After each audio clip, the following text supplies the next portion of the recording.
The explorers went off and they discovered that these shiny rocks were large, uncut diamonds.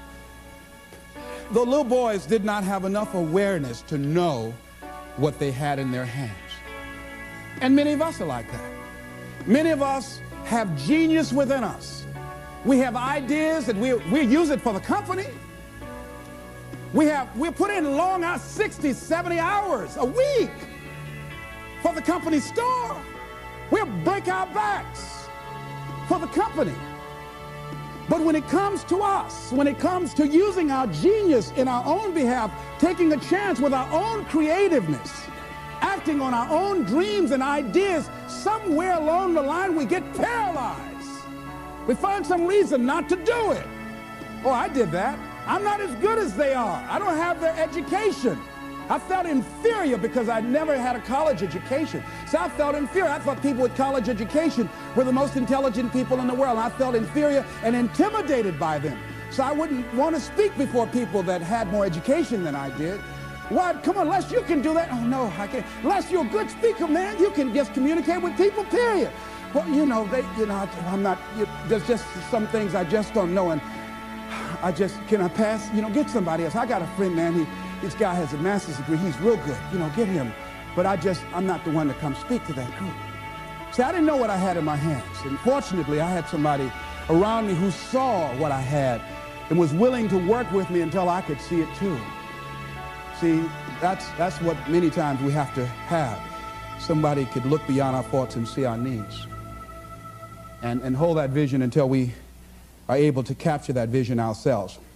How do we handle some fears? I was talking with my friend Pat Johnson, who's the president of Begin Within seminars. Think about some major fear you have. Here's one thing she said, which is good. She said, Les, if you got a real major fear, she said, take a deep breath and see yourself strong enough and more than able to handle that fear, whatever it is. Everybody take a deep breath. Whatever that fear is, just feel that you have the strength and the power and the capacity to handle it.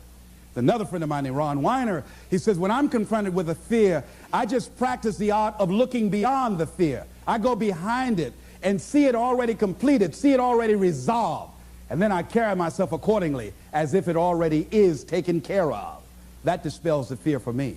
Another friend of mine by the name of Jack Wilson said, when I experience fear, I think about when I was in Vietnam and what I handled back then, and I look at what I'm dealing with right now, and the fact that I survived that, the fact that I had other kinds of situations that were close calls, or that I was overwhelmed with fear, and I came through it, then I look at this and says, this is nothing here.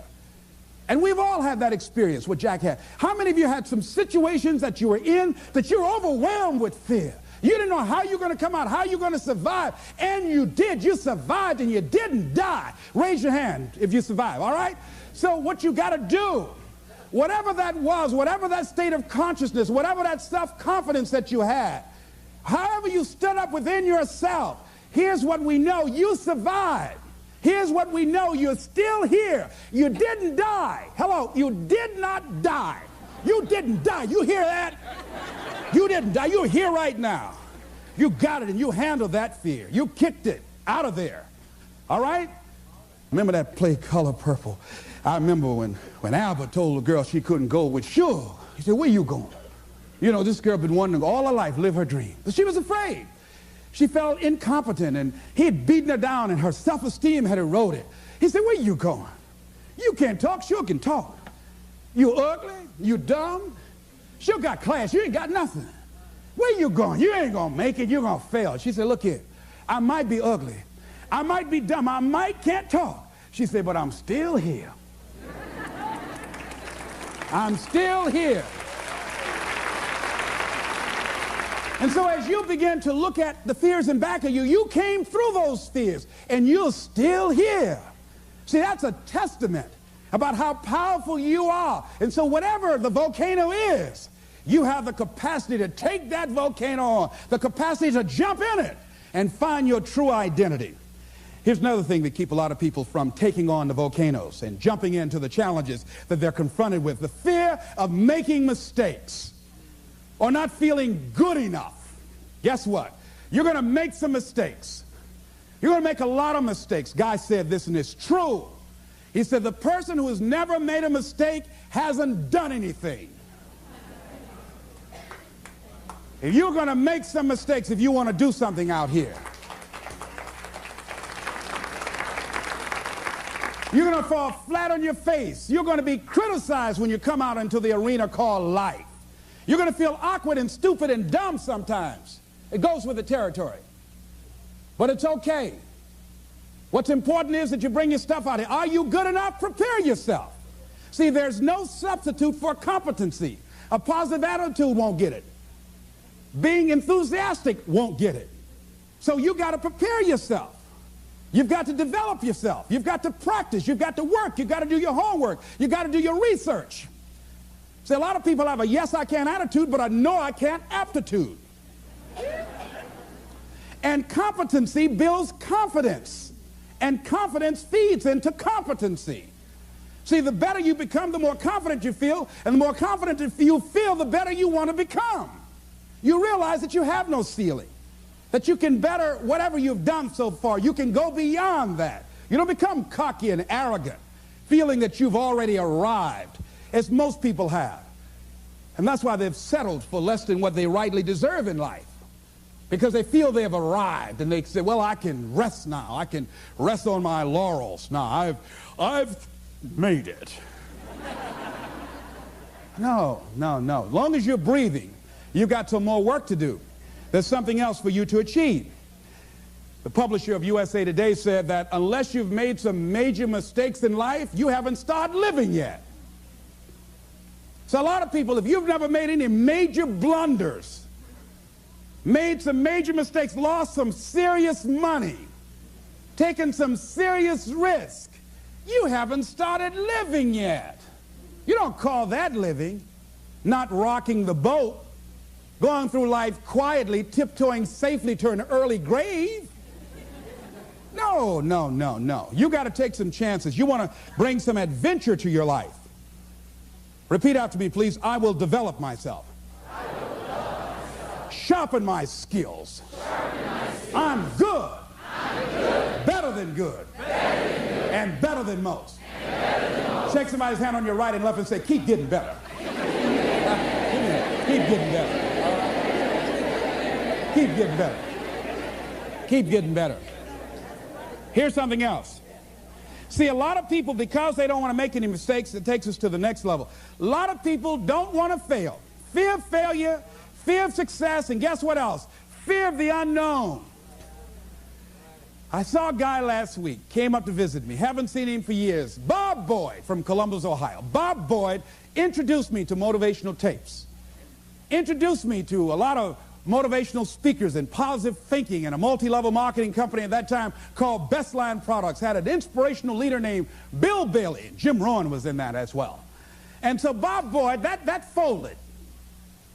But here's what about Bob Boyd. Well, I was interested in seeing Bob last week that drove up from Columbus. Bob Boyd, that I know has been involved, personally I know, and I've been involved in business deals with him. Bob has had at least 30 failures that I know.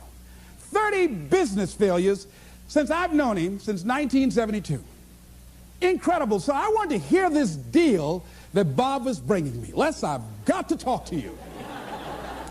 So he came in the traditional Bob Boyd fashion. Hello, Les, how you doing? I said, fine, Bob. I wanted to know if Bob had lost in his fire, steam, had life beaten his dream out of him. Bob said, Les Brown, I've got a deal. You know, you get exposure to a lot of people. Man, I've got a deal. I'm thinking, does he want me to join Amway? What is this? Man, I've got something going. Man, this thing, man, Les, it's a money machine. I said, tell me about it, Bob. But here's what was going on in my mind. Bob didn't mention anything about all the losses, deals we'd lost some money on. It never came up in conversation. It was like, this is the first deal he ever brought me. I said, what courage. You know what Winston Churchill said? You know what Winston Churchill said about courage, Pat? He said, courage is the ability to go from failure to failure without losing enthusiasm.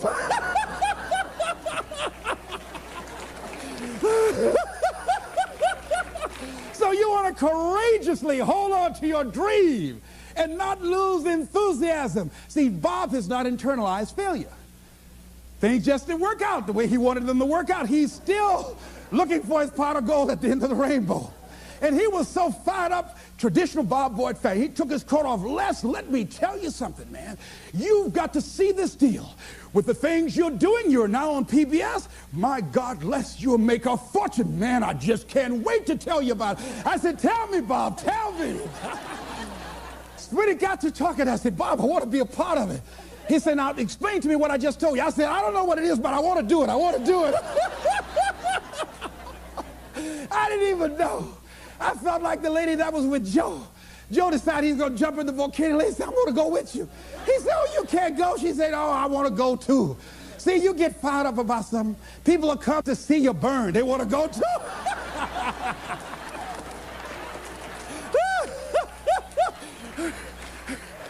So I like the fact that Bob has not lost his fire.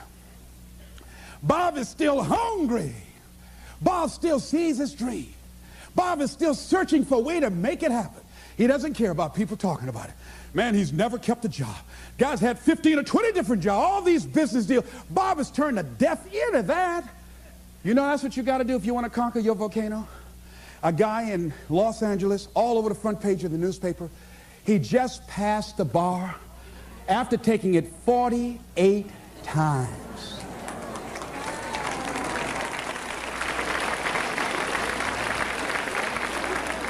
That bar was his volcano. He had more than enough reason and excuses not to take it. His son has a law firm. He could have been a legal assistant, a clerk. And people all of a sudden used to laugh at this guy. He was a laughing stock. Are you taking the bar lately? Can you imagine what they did to this dude? You know what that guy there is? Man making a career taking the bar. But by the way, he need to make a career to pass it. People will do that too. You know, people talked about John Kennedy Jr. failing the bar. Did you read in the newspaper that he passed? Yes. I didn't see that, but did they make a bigger deal about him passing as they did when he failed? No, you know why? People like to see you fail. They like to see that. People are like that. I don't know why it's set up like that. I was on the expressway, traffic was jammed up. You know what was happening? It was an accident.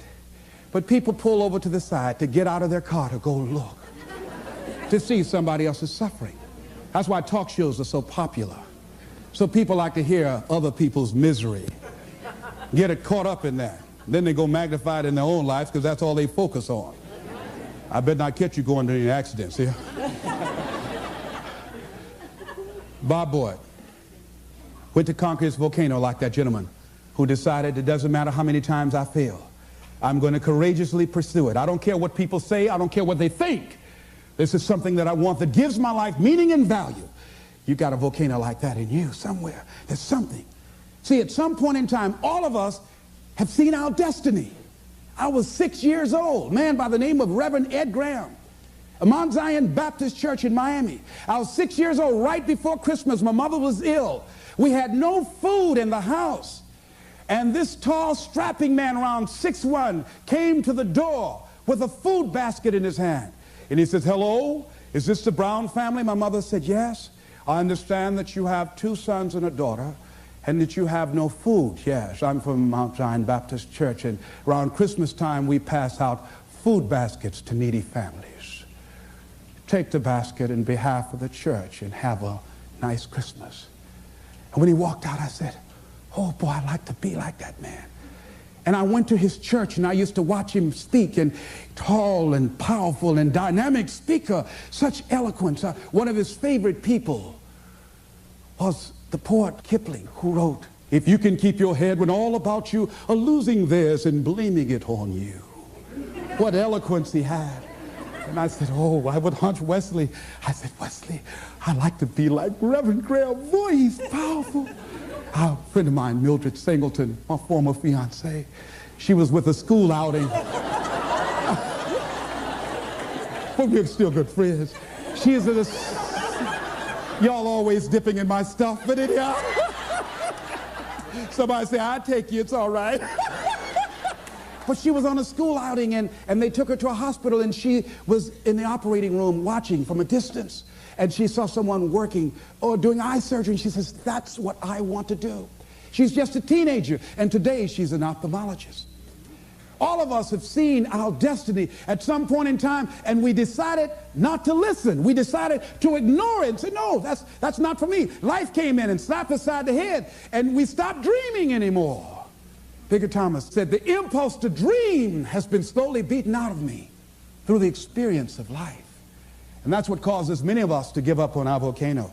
The experiences and the challenges, the defeats, the disappointments, and the failures of life, that we decide to prematurely throw in the towel on ourselves, or to sell out on our true potential, sell out on living our dreams, feeling that we're not good enough, not wanting to make any mistakes, particularly if you're raised with a great deal of criticism. So you've got to be willing to prepare yourself and do the best you can, take your best shot, and let the chips fall where they may. And so as you begin to look at people become afraid of success because they feel they're not good enough, they can't handle it, the responsibility is too big. I've been there. And when you feel that way, you begin to unconsciously work against yourself to make sure that you don't get it. You begin to sabotage your own potential in a variety of ways, through procrastinating, through not taking care of business, not giving reports on time, not spending your time wisely, squandering your time looking at a lot of idle television, or spend all your time lamenting and complaining about how bad things are, using your energy negatively rather than positively, complaining rather than producing. That's what we do when we're afraid of really making it. And when you're afraid of the unknown, when you're afraid to take that leap, when you're afraid to venture out there, that's a real challenge. I'm reminded about a little boy. Two little guys were out playing on some ice that was supposed to have been solid. And one of the little boys stepped on a thin area of the ice and fell in a hole.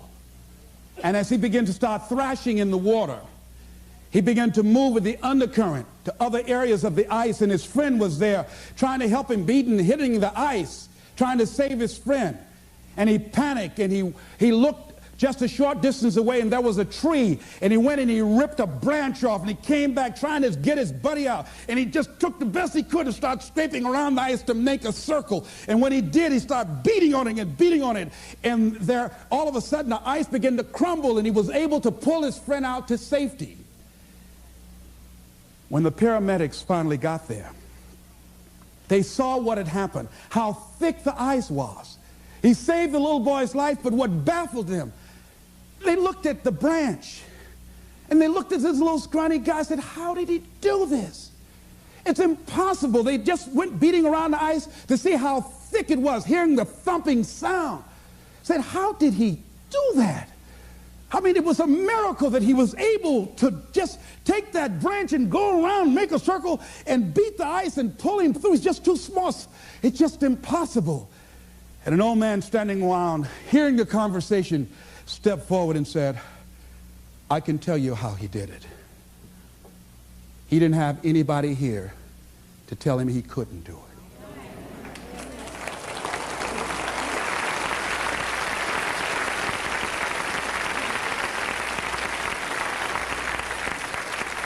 See, sometimes life will happen to you, like this little boy, and you won't have time to say no. You won't have time to think that you can't do it.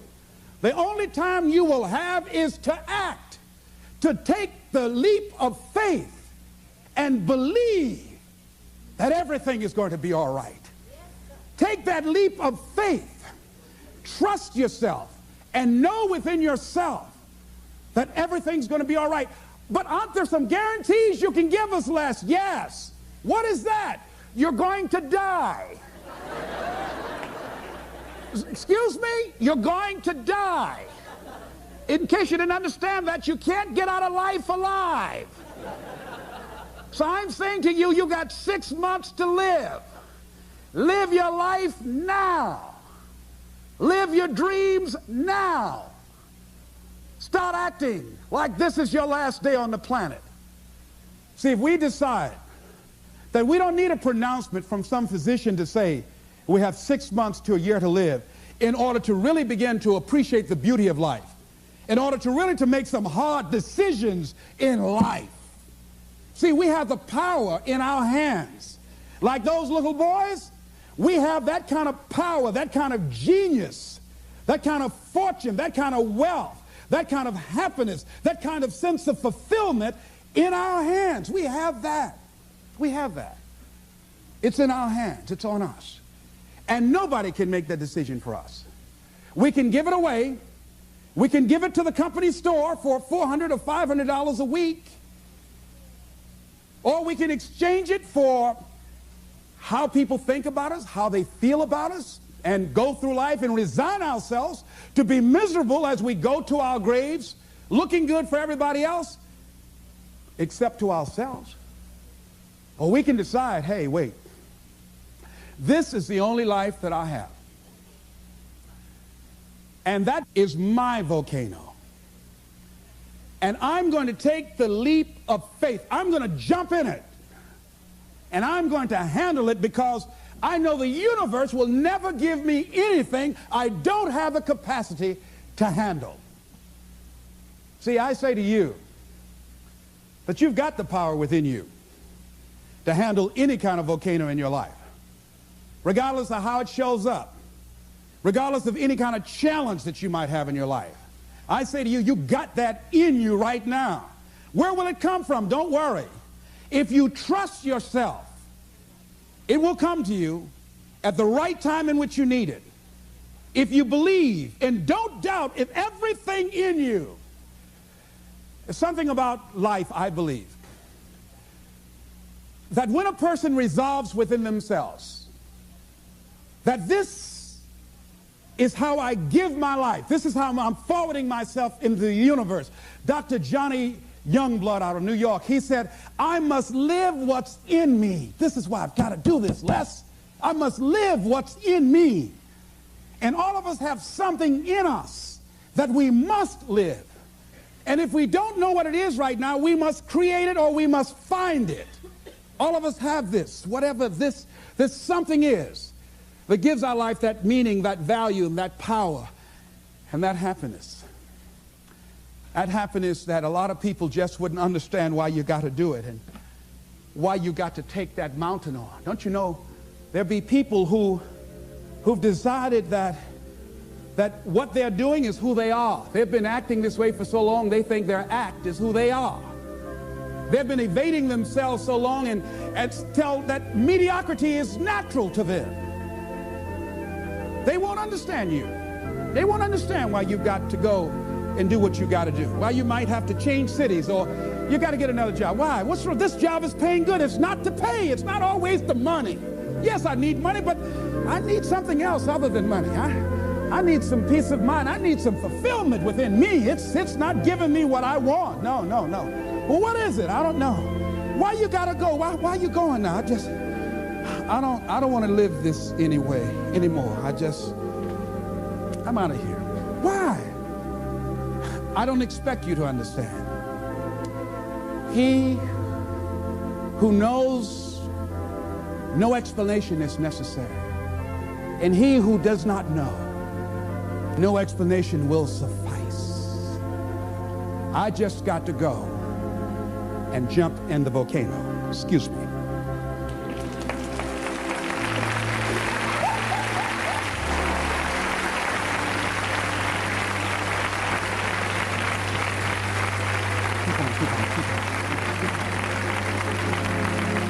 So I say, design your life so that it makes sense to you. It might not make sense to anybody else, but it makes sense to you.